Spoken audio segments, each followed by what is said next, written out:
5 seconds.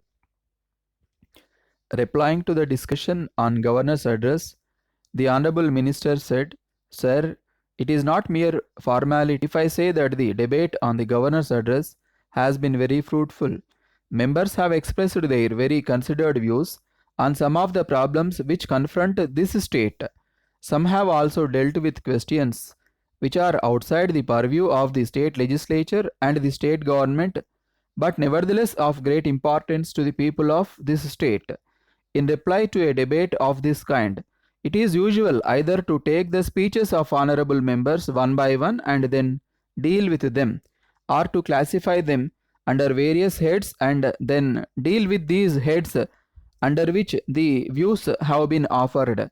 I propose to choose the latter course for the reasons that whatever points have been raised in the course of the debate under one head may be dealt with appropriately under that head, and also it may be a fair and a complete answer to the points raised. I shall therefore classify the debate into 4 or 5 heads and offer my remarks one by one. So far as the disastrous cyclone that overtook parts of South India is concerned, I am very happy to find that there is an expression of sympathy from all sections of the House.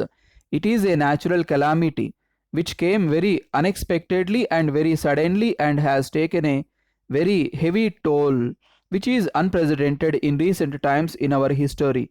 As far as the government is concerned, every possible help was given within the shortest possible time to the affected people. It looks as if the government of Tamil Nadu are geared to meet the situations like this by virtue of the past experience they had in this sphere. Within a few hours, relief was rushed to the affected areas. Within a few hours, responsible ministers visited the cyclone affected areas. Not that the ministers are omnipotent to do everything, but they have the authority to immediately issue instructions and orders which could be implemented by the officers for giving liberal assistance. I am very happy that all the sections of the House have paid a tribute to the ministers concerned who went to the cyclone affected areas and rendered all possible assistance. As regards rehabilitation, government have already drawn up an elaborate plan for the rehabilitation of the fishermen and the people who have been dependent on the sea for their livelihood, and every effort will be made to see that the persons do not suffer. We have agreed to give liberal loans to all people who want to build their houses, to buy nets and to build boats and so on. In respect of rebuilding of the Pampan Bridge, some useful suggestions were made. One honorable member suggested that instead of rebuilding the bridge, we may have a ferry service which will carry not only passengers but also vehicles. We have seen such ferry services abroad. This is a matter which the government of India have to consider.